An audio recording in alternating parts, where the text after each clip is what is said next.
Okay, the other favorite project you talked to me about on the phone that you're working on right now that I know is opening in December. Right. The Ella Fitzgerald story. Right. It's called Ella Fitzgerald. Which I am absolutely blown away that you're doing this. Yeah. But when we talked and you came to visit us last week, we had lunch with staff.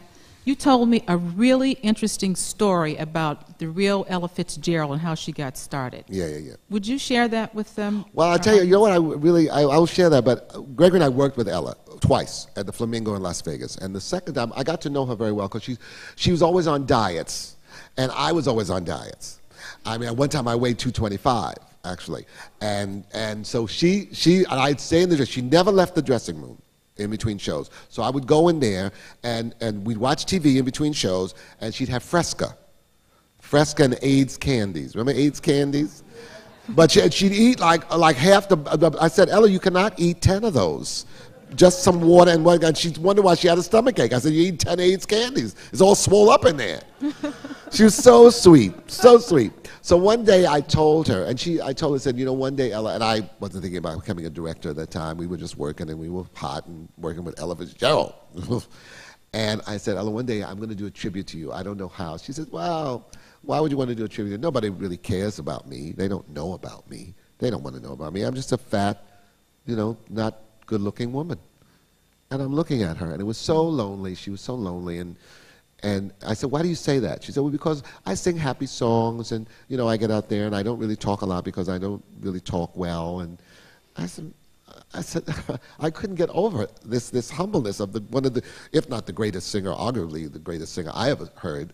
And so, true to my word, when I became a director, I said, I'm going to do this tribute to Ella Fitzgerald. It took me about 5 years to get it done, written, because it's a story. She told me a lot of things. She said, well, if you ever do it, tell the real Ella, because they don't really think I'm a person. They just think I sing Tisket a Tasket and Hello Dolly and sing by Mac the Knife, you know.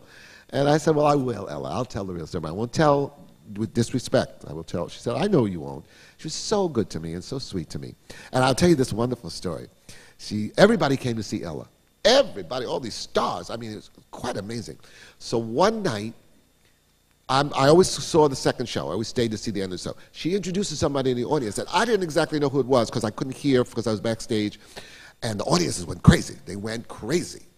And so right before the end of her last number, I would go get ready to leave, and I'd go in my dressing room. So I'm going to my dressing room. Her dressing room was here. So I go there, and I feel somebody sitting in a chair. And I turn around, and it's Cary Grant.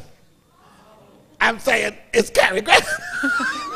So he stands up, he says, oh, wonderful show, and I'm looking, I couldn't get over it. And talks like he talks in the movies, you know, right? Wonderful show, and looking in this gray suit, like the movie star. Ella comes off the stage because she'd finished them, and he kisses her on the lips. And they go in the dressing room, and he says, Ella, you were wonderful. And how you did. And he went inside with her, and I said, Ella, you know everybody. She said, well, Carrie, Fred, and I, we go to get groceries together. We go to the farmer's market, and I pick out broccoli for them because they like broccoli. I said, Fred, who's Fred? Oh, Fred Astaire, you know Fred. Fred Astaire? I said, well, how do you do this? She said, well, you know, Fred's Rolls Royce doesn't work most of the time. So they take mine, and then we pick up Carrie, because Carrie's cheap. He don't like to take his car for gas. So, I mean, I'm looking at Ella Fitzgerald, you know, saying this, and these greats would see her, and they adore her.